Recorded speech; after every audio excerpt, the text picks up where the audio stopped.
ക്ഷേത്രങ്ങളിൽ ഭക്തരെ നിയന്ത്രിക്കാനായി ബൗൺസർമാരെ ഉപയോഗിക്കരുതെന്ന ഹൈക്കോടതിയുടെ കർശന നിർദ്ദേശം. തൃപ്പൂണിത്തുറ പൂർണ്ണത്രേഷ്യ ക്ഷേത്രോത്സവത്തിനിടെ ബൗൺസർമാർ തിരക്ക് നിയന്ത്രിച്ചത് നിർഭാഗ്യകരമാണ്. സമാന സംഭവങ്ങൾ ആവർത്തിക്കരുതെന്നും വ്യക്തമാക്കിയ ഹൈക്കോടതി ഹർജി തീർപ്പാക്കി.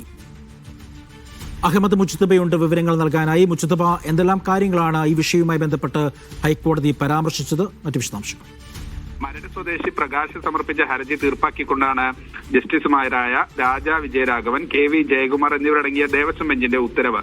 നേരത്തെ നമുക്കറിയാം, പൂർണ്ണത്രയീശ ക്ഷേത്രോത്സവ ചടങ്ങുമായി ബന്ധപ്പെട്ട് അവിടെ സുരക്ഷയ്ക്ക് വേണ്ടി ബൗൺസർമാരെ നിയോഗിച്ചത് വലിയ വിവാദമാവുകയും അതോടൊപ്പം തന്നെ ഭക്തരിൽ നിന്നുൾപ്പെടെ വലിയ പ്രതിഷേധം ഉണ്ടാവുകയും ചെയ്തു. ഈ വിഷയത്തിൽ ഹൈക്കോടതിയിൽ ഹർജി വന്നു. ഹൈക്കോടതി ക്ഷേത്രം ഭാരവാഹികളോടും ദേവസ്വം ബോർഡിനോടും വിശദീകരണം ചോദിക്കുകയും ചെയ്തു. എന്തായാലും ക്ഷേത്രങ്ങളിലെ സുരക്ഷയും തിരക്ക് നിയന്ത്രണവും പോലീസിന്റെയും ദേവസ്വം ഗാർഡുമാരുടെയും ഉത്തരവാദിത്തമാണെന്നിരിക്കെ സ്വകാര്യ ഏജൻസികളിൽ നിന്ന് ബൗൺസർമാരെ നിയോഗിക്കേണ്ട തെറ്റായ കീഴ്വഴക്കമെന്നാണ് ഹൈക്കോടതിയിൽ ഉയർന്ന വാദം. ഈ വാദം കഴിഞ്ഞ ദിവസം കോടതി അംഗീകരിക്കുകയും അതിനനുസരിച്ച് ചില വിമർശനങ്ങൾ, അതൃപ്തിയൊക്കെ കോടതിയുടെ ഭാഗത്തുനിന്നുണ്ടായിരുന്നു.